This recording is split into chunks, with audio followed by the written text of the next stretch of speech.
Su 330 case di riposo in Veneto, 86 le strutture dove si sono registrati i contagi da coronavirus, i focolai maggiori che hanno portato a una alta incidenza di mortalità nelle province e comuni di seguito elencati dall'assessore di reparto Emanuela Lanzarin. Sicuramente il primo è stato Merlara e quindi probabilmente collegato alla vicinanza di Voi, Lugano e quindi di tutta quella zona. Poi c'è stata una delle situazioni un po' più forti nel Trevigiano, quindi che sono state contemporanee con quando è iniziato il focolaio di Treviso, quindi penso a Zero Branco piuttosto che Casale sul Sile, e quindi nel Veronese, Villa Bartolomea, Legnago, Pescantina, insomma abbiamo avuto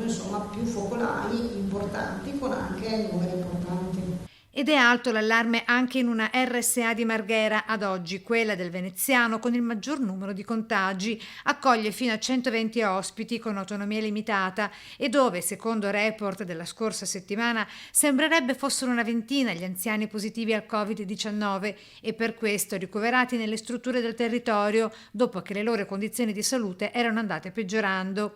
Positivi anche alcuni operatori e per questo posti ancora in quarantena. Dai controlli effettuati ad oggi dalla Regione risulta consolidato il report della scorsa settimana, e cioè abbiamo 2.154 persone positive tra gli ospiti, che sono pari al 6,4%, quindi il dato è attestato come quello dell'ultima volta.